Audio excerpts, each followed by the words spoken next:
Pessoal, dá uma olhada nos meus resultados dos últimos 30 dias. Em um mês eu fiz mais de 100 mil reais em vendas trabalhando pela internet enquanto eu viajo pelo mundo. Você quer entender um pouco mais sobre esse mercado e aprender exatamente como que eu faço isso? Então clica no link na descrição que eu vou te ensinar. Quer aprender como que eu faço para viajar pelo mundo e ganhar mais de 100 mil reais por mês precisando apenas de um computador ou celular e de uma conexão com a internet? Então clica no link na descrição desse vídeo que eu vou te ensinar exatamente como que eu faço isso. Diego Alves, Rafinha, Tuller, Gustavo Henrique, Felipe Luiz. William Arão. Tá na sua tela, mais fácil. Começou jogando assim. Aí William Arão, Diego, Everton Ribeiro, Arrascaeta, Bruno Henrique e Gabriel. Exatamente. Aí entraram no segundo tempo o Michael na vaga do Arrascaeta. Entrou o Pedro no lugar do Everton Ribeiro e o Gerson no lugar do Diego. Michael no Diego, o Pedro no Arrascaeta e o Gerson no Everton Ribeiro. Essas foram as ordens das substituições. A do Gerson, que foi a última, mexeu com o jeito do Flamengo jogar. Porque o Flamengo tinha muito a bola, depois do gol do Rezende o time se fechou ainda mais e o Flamengo tinha muita dificuldade para entrar. O time do Rezende tem fragilidade, é frágil, a gente tem que aqui falar, só que estava muito certinho, muito fechado. E o Gerson entrou quebrando exatamente essas linhas no segundo tempo, como a gente está vendo aí na tela. O Flamengo adiantou a linha de 4. Tipo um 4-2-4? Exato. E aí o Flamengo pôde adiantar a sua linha de 4, porque tinha dois homens de velocidade pelos lados. O Everton Ribeiro foi muito bem no primeiro tempo, deu uma cansada no segundo. E o Gerson comandou a ação no meio-campo, mudou o jeito do Flamengo jogar, um passe mais refinado. O Diego prende muito a bola em certos momentos. Até a torcida do Flamengo pega muito no pé, que ele fica girando assim no meio-campo. E o Gerson dá mais ritmo, né? O Gerson dá ritmo, é muito mais vertical. E foi assim no jogo. E o Flamengo conseguiu dar as alternativas que o Jesus estava querendo em 2019, e isso preocupa muito o adversário, porque o time que não tinha tanta alternativa fez o que fez no ano passado. E agora vai começando a dar caras que tem mais. O Thiago Maia, por exemplo, nem entrou no jogo, mas é um cara também que pode mudar o estilo de jogo se a gente comparar com o Ilharão. Então foi um Flamengo contra um time frágil, é bom a gente frisar, mas que teve poder de superação quando esse time pequeno estava muito fechado. E o Flamengo que treinou de manhã, uma semana. né? Não, pela manhã. No dia ele treinou. No dia do jogo, treinou durante 1h30, né? E ele vinha de treinamento de uma semana. O Flamengo se apresentou no dia 27 de janeiro, esse grupo principal, os reforços já estavam lá fazendo aquele condicionamento físico, mas é uma semana de trabalho. E o time não sentiu tanto fisicamente, teve um desgaste natural, até em comparação de um time pequeno que está vindo há muito tempo já de trabalho. Então é um time que deu mostra, assim, de muita força. A gente já esperava, pelo que aconteceu, e é um time com a base mantida, mas me chamou a atenção como que entraram tão bem, tão leve os reforços do Flamengo, sem sentir peso de estreia e muito menos o peso do que é o futebol do Jorge Jesus. Tem dois detalhes aí importantes. Por que um time tem essa performance, né, tão curto espaço de tempo? Uma semana, né? Geralmente, né, leva... Eu já cheguei a treinar uma semana e no final de semana jogar e tomei 4, 5 numa estreia. Pegava na bola no final, e só pegava na bola uma semana depois, né? Por que isso? Porque, primeiro, o Flamengo conseguiu manter a sua base de time, né? Uma base vencedora, uma base que está entrosada. Não jogou os dois zagueiros, jogou o Diego no lugar do Gerson, mas enfim, o Diego estava entrando, né? A questão aí é a mudança de característica um pouco. O Gerson é mais dinâmico, canhoto mais dinâmico, até por ser mais jovem, né? E o Diego carrega mais a bola, mas é mais experiente, quer dizer, faz a bola, o time ser mais rápido, mas sem precisar carregar ela. O Gerson já carrega um pouquinho mais porque tem essa dinâmica de jogo, questão de característica. Mas mantém a base, treina uma semana, tem um conjunto, tem confiança, vai jogar em casa, ou seja, quando ele fala que esse jogo faz parte da preparação, é uma realidade. Porque o time já tem o entrosamento do ano anterior. Apesar de que trocou foi os dois zagueiros, né? Mas o Tuller também estava no grupo, quer dizer, então... E outra, esses jogadores que chegam novos, quando você entra num time que é bom, um time que está entrosado, um time que tem confiança, um time vencedor, todo mundo joga bem, cara. Não tem jeito. Todo mundo que vai entrar num time desse vai jogar bem, dentro das suas características. Você vê, o Flamengo, ele qualificou o seu elenco, né? Ele melhorou o seu elenco do ano passado. Por quê? Porque ele trouxe o Pedro, ele trouxe o Michael, ele trouxe o zagueiro, né? O que jogou ontem, o Gustavo, o Maia. Quer dizer, ele deu alternativas ao seu elenco. Ele tem um time, mas ele deu alternativas, qualificou o elenco. Esses jogadores que vão entrar, com certeza... a tendência é eles entrarem bem também, porque o time joga bem, porque o time está entrosado. Quando você entra em time, é aquele negócio, time bom é mais fácil. E outra, quando o time está organizado, você também corre menos. Então, esse desgaste de início de temporada para um time que está ajustado já do ano passado, o que acontece? Você minimiza o desgaste. Você não tem aquele, sabe, correr para fazer a cobertura do teu companheiro, você vai correr, mas você já sabe o posicionamento que ele vai fazer. Quando o Bruno Henrique pega a bola, o Gabriel, você vê o gol de cabeça do Gabriel, o Bruno Henrique traz a bola aqui do lado esquerdo para trás, ele é destro, ele traz ela para fazer o cruzamento, o Gabriel já se posicionou lá. Já ação natural, porque é a ação natural, é o treino, é o convívio, entendeu? Então todos esses pontos facilitam, no caso do Flamengo, também para esse início. Uma coisa também que me chamou muita atenção é o Jorge Jesus, né? Quando ele entra, quando ele volta e diz que o objetivo dele é estar lá na final do Mundial de novo. Isso traz para ele uma pressão, mas ao mesmo tempo a cobrança em cima dos jogadores. Porque o que é fácil, não que seja fácil, mas é mais fácil você conquistar do que você manter essas conquistas. E para você manter essas conquistas, Isaac, depende muito do treinador. E quando você vê o treinador chegando, dizendo que o objetivo dele é estar lá no Mundial de novo, isso vai a cobrança em cima dos jogadores, é a cobrança do treinador, aceitando a cobrança de nós, da imprensa, porque além de ter um time muito competitivo, ele ganhou reforços que, como ele mesmo fala, qualificaram muito a equipe. Então, quando ele assume essa responsabilidade de voltar de novo ao Mundial, ele traz para ele a cobrança, mas a esperança nos jogadores que ele tem. Isso é fundamental para você manter o ritmo que o Flamengo vinha mantendo. Ele qualificou ainda mais o elenco, aumentou a competição interna, vai ter que todo mundo estar jogando bem sempre. Exatamente. E ainda tem mais alternativa tática. Que se é que o Flamengo tinha algum ponto fraco ano passado, eu acho que ele conseguiu eliminá-los. Todos. E com essa diferença agora, com variações, né? E ganhou um homem de área que tinha sido o primeiro e maior pedido dele, né? E que ele não teve em 2019. Um centroavante típico, com camisa 9 de referência, que chegou, que foi o Pedro. E que, de fato, dá a ele uma alternativa de jogo. Inclusive, para jogar ao lado do Gabigol, se for o caso e se o jogo assim exigir, como ele falou depois. O Michael também é uma alternativa de jogo que ele ganha, de jogador mais agudo, jogada de linha de fundo, colocar a bola na área, cruzamento sobre a área, que ele também falou, e aí por isso colocar o Pedro também, porque se você vai cruzar sobre a área, você precisa desse jogador ali. Então, eu acho que o Ricardinho levantou um ponto importante, que é a construção de um time vencedor, porque o Flamengo teve um ano vencedor. O que o Jorge Jesus ressalta o tempo todo é que mais do que um ano vencedor, ele quer um time vencedor e que o clube passe a ter essa cultura de conquistar títulos frequentemente. E dá pra gente pensar também a questão do desgaste. O que a gente estava falando, estava pensando. Fiquei muito olhando o Bruno Henrique, em certo momento no segundo tempo no jogo. O Bruno Henrique, ele fez um bom primeiro tempo, bateu uma bola no travessão, foi um jogador incisivo, como ele já é sempre. No segundo tempo, o Bruno Henrique se poupou completamente no jogo, ele sumiu do jogo, ficou no lado esquerdo, participou muito menos, ainda mais com a entrada do Michael. E no final, ele, sem jogar bem, o Bruno Henrique não fez um jogo que a gente está acostumado a ver em 2019, ele termina com assistência e com gol. Então o Flamengo tem as alternativas para os outros jogarem, aparecerem mais durante o tempo de jogo e o cara decidir no final. E com detalhe, o Michael entrou pelo lado direito, né? Porque o torcedor brasileiro se acostumou com o Michael jogando pela esquerda no ano passado pelo Goiás, ele se destacou pelo lado esquerdo. Mas ontem ele entra pelo lado direito, mas ele jogou assim também, pelo lado direito, a Série B. Ele falou isso e no ano passado também, pelo lado esquerdo. Então, o Jesus pode usar o Michael desses dois lados do campo. E ele falou, na zona mista, o Michael foi um que a gente perguntou isso para ele, né, Eudes, naquela saída, e ele fala que ele não tem lado, assim. Ele destacou o ano de 2018, porque talvez nem tanta gente viu ele jogando em 2018, ele não tinha aquele destaque, mas no Goiás ele explodiu na esquerda. E eu ouvi muita gente até em questão de debate mesmo. Será que o Michael vai pegar a posição do Bruno Henrique?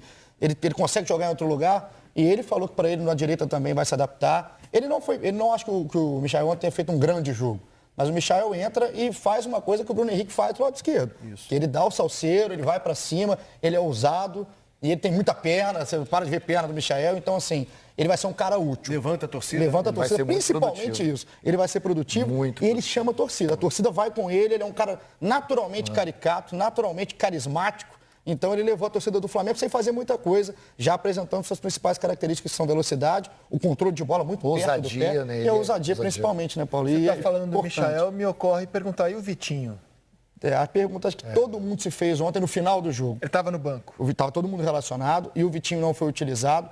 O Vitinho talvez seja o grande jogador do Flamengo, até mais do que os caras que estão chegando agora, que vai ter que se provar. Acho que até para ele, o Vitinho tem que se firmar. no ano. Porque o Vitinho termina até bem a temporada de 2019, sendo mais utilizado numa briga que estava muito tempo na temporada, era ele ou o Renier, o 12º jogador. Ele até ganhou a queda de braço no final e apresentou bons jogos. Um jogo contra o Corinthians, um jogo contra o Atlético Mineiro, na final, quando o Mundial, inclusive, ele entra no jogo.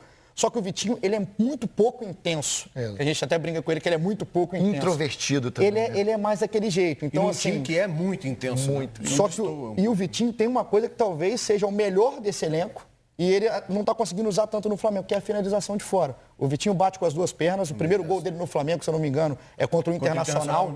Bate no travessão e entra uma pancada. Ele tem a finalização. O gol dele contra o Corinthians, se eu não me engano, também é um gol de fora da área. Só que o Vitinho é tímido. O Vitinho ainda não conseguiu colocar o futebol que a gente sabe que ele tem. Então, acho que o Vitinho é o jogador que talvez possa perder mais espaço se ele não mudar um pouco esse estilo de jogo dele, quando tiver a oportunidade de entrar, porque não vai ter tantos minutos assim, mas os minutos que ele tiver vão ser minutos determinantes para o 2020 do Vitinho. Me fala um pouco mais sobre o Gustavo Henrique. Ele jogou pela esquerda, onde jogava o Mari. Exato. E como é que foi a atuação dele, enfrentando um adversário que não incomodou tanto, como você destacou? Defensivamente, seria até complicado a gente analisar só pelo lance do gol do Rezende. Porque o lance do gol do Rezende é um erro do Flamengo no ataque, um erro do Gabigol, inclusive, de passe.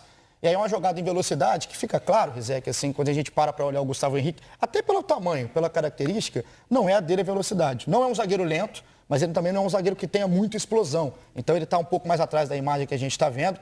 Ele não consegue acompanhar e é do lado dele, mas é uma jogada totalmente de contra-ataque. Mais mérito até do time do Rezende, uma boa batida do Aleph. E ele não foi tão exigido para a gente ver como é que está o Gustavo Henrique, questão de desarme, de antecipação. Ele não foi exigido. Ele foi em 2 pontos muito bem. Na bola aérea, defensiva, porque era o recurso que o Rezende tinha, ficar colocando bola na área, principalmente no primeiro tempo. 100% de aproveitamento ele teve, né? Todas. Isso aí me chamou a atenção. A gente estava até colocando no tempo real do Globoesporte.com durante o jogo, que ele ganhou todas. Eram todas com ele. Ele é um cara que, além da altura, ele tem muito posicionamento, ele tem leitura do cruzamento. Então, isso é importante, principalmente para o zagueiro na questão da defesa. No ataque, o Flamengo pode ganhar, sim, essa arma, de trabalhar mais escanteios visando o Gustavo Henrique. Na única chance que ele teve de cabeça, por muito pouco não foi gol. Ele deu uma testada firme, o goleiro fez uma boa defesa. Eu acho que é um zagueiro que tem características, em certo ponto, semelhantes com o Mari, principalmente pela altura.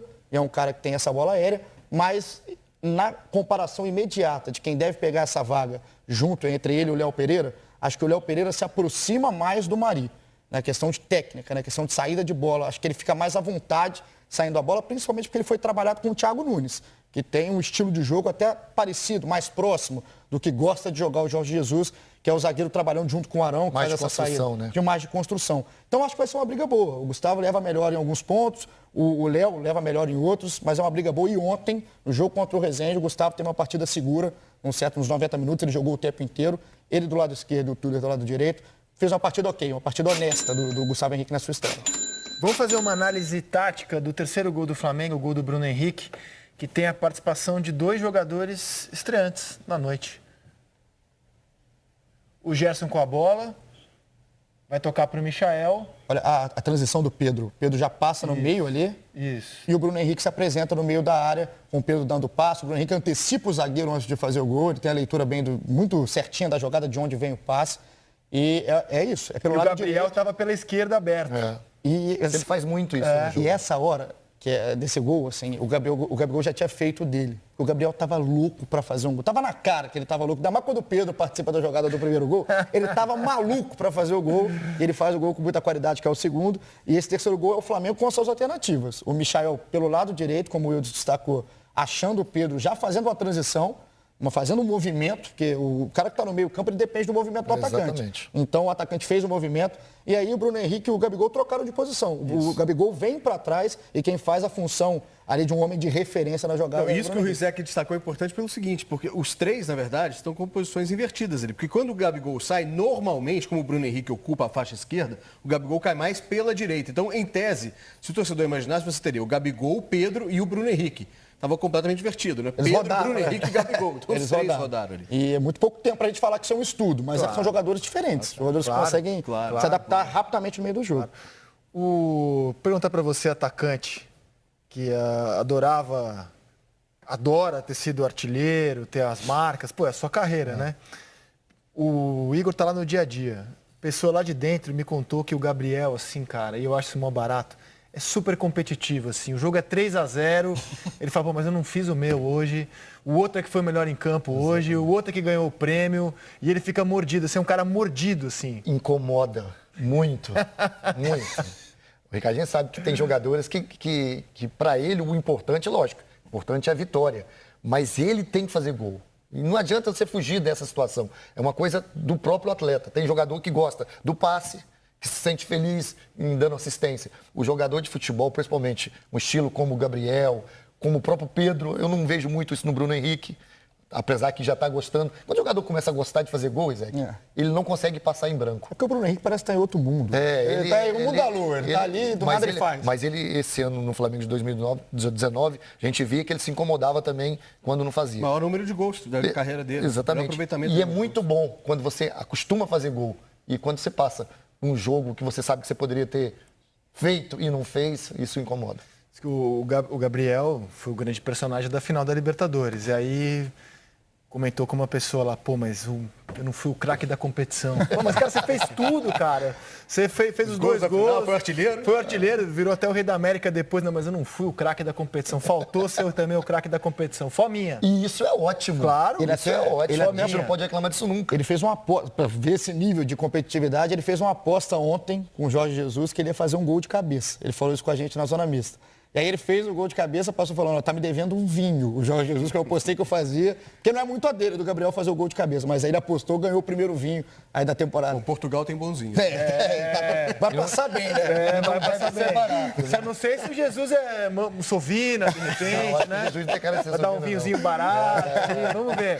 Vamos ver o que o devedor Jorge Jesus falou em sua primeira entrevista depois de um jogo oficial em 2020 no Brasil. Nós optámos por fazer uma pré-época com jogos oficiais, não é? No caso do jogo 2 para o estadual, neste caso para a Taça Guanabara. E portanto isto tem nem tudo é positivo, porque tu trabalhas com uma intensidade muito alta e quando chegas a estes jogos isso nota-se na competitividade dos jogadores, na velocidade dos jogadores e da equipa. E foi um, não direi que foi um bom treino, porque isto foi um jogo a valer pontos de uma competição, porque se não fosse isto, eu dizia que tinha sido um bom treino. Acho que os três, contando com o Gustavo,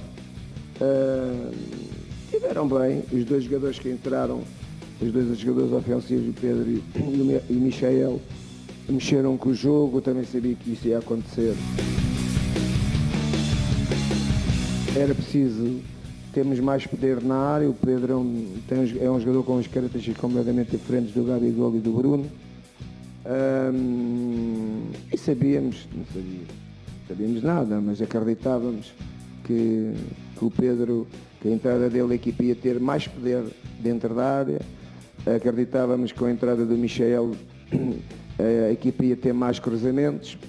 Para haver mais cruzamentos tem que haver alguém que tenha essas características mais de finalizador. Apesar do Gabi não ser um grande finalizador de cabeça, acabou de fazer um gol.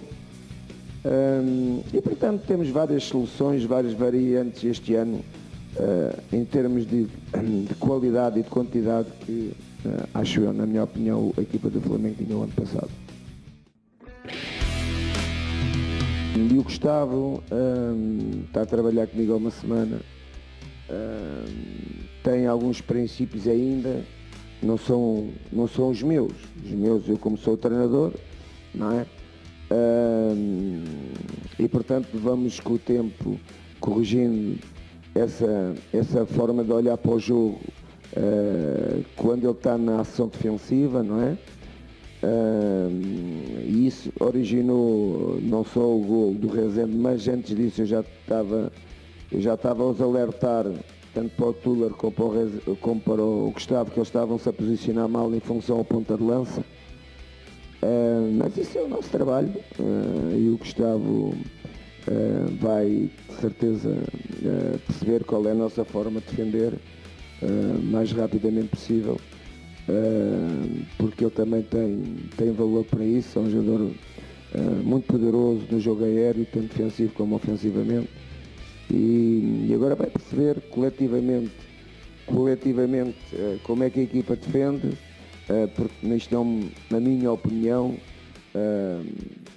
no Brasil os jogadores defensivamente conhecem só 2 momentos do jogo, a bola e o jogador. Isso comigo não é muito curto, e portanto ele vai aprendendo outras nuances que nós temos quando não temos bola. Achei interessante ele falar sobre o jogador no Brasil defensivamente. Essa foi a fala dele, né? Se eu estiver errado, me corrija. Só se interessa pelo jogo em 2 momentos. Quando vem a bola ou quando tem um jogador adversário ao lado dele. Ele acha que falta uma preocupação maior do atleta. Pessoal, olha que legal. Primeira semana do mês de novembro e eu já faturei mais de R$35 mil. Mês passado, em outubro, eu fiz mais de R$100 mil. E tudo isso com vendas automáticas e online. Se você quer saber como que eu faço isso, clica no link na descrição desse vídeo que eu vou te contar o meu segredo.